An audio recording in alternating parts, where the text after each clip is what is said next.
If you're still using a spatula that looks like this, it's time to stop. The common tried and true spatula has seen its days. This is what happens. All this mold and gunk builds up, these fall apart. There's a better solution. So if you have these in your drawer, it's time to throw those out and get better spatulas that'll last you longer and are actually better to use. That is gross.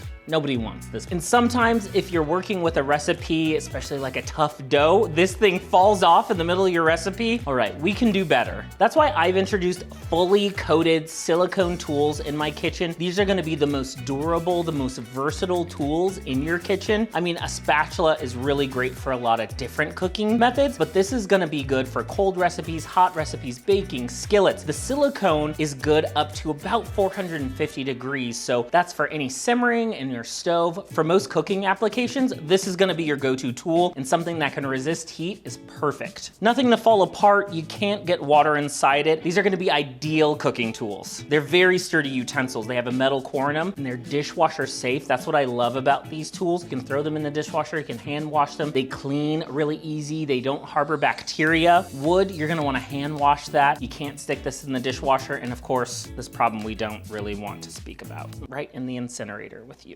I love a variety of sizes, and these come in so many colors. You can find a variety of these. Just make sure that they're fully silicone, BPA free. You just want to read the description and make sure it's a good quality, and that the inside is a metal core so they're nice and durable. Some you can designate for baking, others you can designate for cooking, maybe keep them on a jar on the counter. Now I do love a cute spatula, a fun design spatula, but I usually just reserve these for simple tasks like emptying out a bowl of cookies or something like that, and I can just quickly rinse this off. So you can keep a few of these like cute spatulas just for display, but for your general everyday use, I would just stick with fully coated silicone tools. And you can find them in different shapes. I like this shape. It's a little bit wider, so this is gonna be good for a lot of, pot and pan cooking, just whatever in your kitchen. What I love is you can match these tools to your kitchen aesthetic. So find a brand, find a color that you like, and then you can have a whole set of tools that are all similar, all work together. Easy to use, easy to clean. That's really the big benefit here. You don't have to worry about these scratching your pots and pans. You don't have to worry about what type of pot and pan you're using. So that's what you really want, is to not have so many rules and regulations around your cooking tools. You just want to be focused on making a good recipe. You can do a lot better than a paintbrush turned pastry brush. These bristles are hard to clean, they fall out, and they're not ideal for food use. I like a silicone tool, and more I'm choosing these for all my kitchen utensils. I love silicone because it's durable and heat resistant, and it's just great for any cooking application. So when I upgraded my normal pastry brushes to silicone ones, you'll notice a different night and day, and these can go in the dishwasher. You don't have to worry about cleaning these bristles. Having an easy tool to clean up is gonna be essential in your kitchen. Now you want a good quality, sturdy pastry brush. If you're gonna spend the money and buy a pastry brush, make sure you get a good quality one. So this one still detaches, so it's separate pieces. Bacteria and stuff can still grow in there, so I wouldn't recommend a detachable one. And this plastic handle can break. A brush like this has a strong metal inside, and it's fully coated. It's just one piece coated in silicone. That's gonna give you a lot more mileage than a tool like this. So while this is an upgrade from your traditional pastry brush, I would still just go with one solid piece. You can find these in a variety of forms. I would opt for just get a longer one. It's gonna be great for use on the grill. If you wanna baste in the oven, you'll have that extra length to make those jobs a little bit easier. You can have two sizes, but if you just wanna get one tool, I would stick with a slightly longer one. That'll be good for all applications, unless you wanna just buy two, a short one and a long one for maybe baking and one for barbecuing in the oven. If you're in need of a pastry brush and you pass by this style, I would avoid that and look for a silicone version instead. Have you seen shears like this before? A tool like this may look useful, but it ends up being more trouble than it's worth. While you can cut, this is just doing the same job as regular shears, and then they won't be as versatile. All these are really good for is chopping herbs, maybe some green onions. It's not really gonna be great for a variety of kitchen tasks that you would want to use scissors for. So instead of opting for a specialty device like this that's gonna take up space in your drawers, I would just go with a good quality pair of normal kitchen shears. scissors. Now you don't want scissors from the crafting aisle or scissors from the home and office aisle. Look for a good sturdy pair of kitchen shears. These are gonna be more durable. They're gonna offer a little bit more cutting power, especially for tough jobs. I use these all the time for cutting chicken, cutting turkey, spatchcocking. I've used them for just about everything. And yes, you can just snip through herbs, you can snip through green onions, you can use these to process so many different foods just as they are. This little cutting board kind of limits you into what you can use these for and how they actually operate. My thing in the kitchen is I like to ditch the specialty stuff. Don't waste any valuable kitchen drawer real estate on things that really only do one job and may only do one job well. Get a versatile pair of just normal scissors. I like a pair like this that detaches. These are gonna be easier to clean. Just be careful when you're cleaning those blades. You don't wanna nick yourself, but that way you can be confident that no bacteria is growing in there and that they're fully clean and dry before you reassemble them and use them for the next job. So a pair that detaches is really great and helpful. And also, some of them have a handy feature, like this one says herb stripper in there. So these little holes in there are actually to pull through like some cilantro, some parsley, and strip your herbs right there. I've also seen pairs that have bottle openers, so you can really get really versatile kitchen shears to help you around the kitchen. So that is worth the real estate in that drawer, especially if it has multiple functions. Kind of just a one-trick pony. They look cool though. Simple, but way more versatile, which ends up being so much more useful in the kitchen. Sometimes the classics are classics for a reason. You know what this is, but do you actually have one? And if you do have one, do you actually use it? I wanna show you all the reasons why every kitchen needs a bench scraper, or sometimes called a bench knife. I love these things, and no, you don't have to be a fancy pastry chef to get a lot of use out of your bench scraper or your bench knife. These are great for so many tasks and projects around the kitchen, and especially for cleaning up. So anytime I reach into my knife drawer, I usually pull this out too. And here's why. Say you're doing your chopping. I always have the tendency to use the blade end of the knife to scoop up my ingredients, or maybe the back end of the knife. Now, while you can do that, it ends up being kind of dangerous, and the blade of the knife is not very wide. So if you have a lot that you're chopping, not much is gonna fit on the knife. So I usually set the knife aside, use that bench scraper, scoop up my ingredients. They can go right in my pan, my skillet, my pot. Makes it a lot easier to clean up a cutting board. These are great too, to just quickly wipe off your cutting board,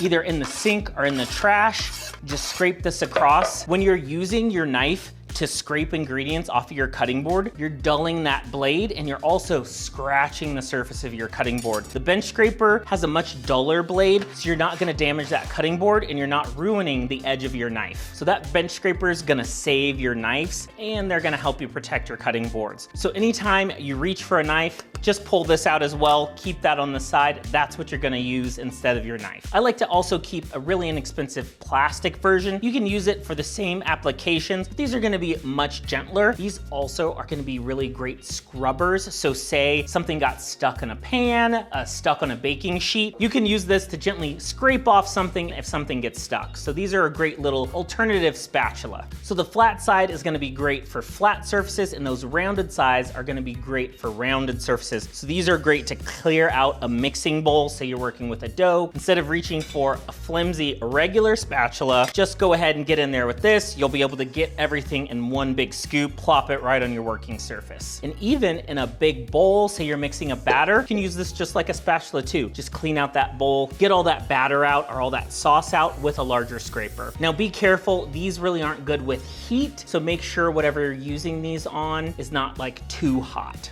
I tend to make quite a mess while I'm either baking or even just general food prep. So these plastic bench scrapers are great for collecting all those food particles. And on some countertops, it could be hard to see certain food particles that are on there. So at the end of your cooking, you can just do a simple cleanup. Use your bench scraper to collect all those particles. It's the easiest way to just collect what you need. Do a few scrapes on your countertop with your plastic bench scraper. It's like a dry squeegee. So you can do this either right into the trash can or right into a bowl. Easy as that. It's called a bench knife because it can cut. So this is great for pizza dough. Maybe you're making cookies, you're portioning out something. You can just use these to quickly cut and portion. A lot of them come with measurements. This metal one has measurements on there. The measurements on here make it easy to do a quick kitchen measurement if you need to. This makes it even more versatile, which I love. Do be careful with the metal ones. They do have a bit of a lip on there, so they can be pretty sharp. Over time, this one's gotten pretty dull, but brand new ones may have a sharper edge. so just be careful there. A combination of a simple plastic bench scraper and a metal one can cover most jobs, and you'll use a tool if you bring it out. So anytime you're doing food prep, just set it on the counter. You'll be more likely to use it if it's out and in plain sight. So that's why I keep these right next to my knives, my spatulas, my prep stuff, so that when I pull a spoon, a spatula, a knife out, I'll pull this and I'll remember to use it. And then you'll get that muscle memory and be using it all the time. You'll notice instantly how much it transforms your food prep and cleanup. Oh, didn't see you there. I'm just organizing my massive collection of tongs because who needs this many tongs in their life? Clearly I do. What do you do when you pick up a pair of tongs? Can you pass the test? Everyone knows you gotta click them twice, but are your tongs up to the task? I love a good pair of tongs. If you can't tell, I'm a bit of a collector and I probably need to whittle down this collection, but since I do food for a living, I seem to have accumulated several. But I wanna give you some of my tips and advice on what to look for, especially if you need to upgrade or replace a pair of tongs. These are one of the most versatile kitchen tools, but you definitely want to get a good sturdy pair, a pair that you know will last a long time. Now, I'm kind of a brand loyalist. There are several brands out there that are very high quality, but if you go to a store, test out your tongs. Make sure that they have a strong mechanism to keep them closed, that mechanism isn't flimsy and won't break. You want a good sturdy pair. A lot of times you go to the store, you just get what's cheapest or what's just readily available and you think, oh, that's a good set of tongs. I would double check. Anytime you're buying a kitchen tool, a kitchen item, goes for anything in your life. Make sure it's quality before you put it in that cart and before you scan it to purchase it, because you want to make sure this will last you, especially if you're spending a few dollars on this. Don't waste your money on a cheap pair. Maybe spend $1 or $2 more on a more sturdy, reliable pair. Tongs, of course, come in so many shapes and sizes, but I want you to pick the right ones. I reserve those good long-handled metal ones for grilling, for outdoors, for surfaces that you know won't scratch, won't get damaged, and you want that heat resistance. You want that durability. I like the ones with a little grip on these. These help protect you from heat transfer. So if you can find ones with a heat-proof grip, that's gonna be good because that heat won't transfer down into the handle and these will stay kind of cooler to the touch to use. But of course, if these get a little warm, I would just use a glove with them. I actually have a mega pair. Where's my big ones? Oh, look at these things. Now these are my grilling tongs. Those things are massive.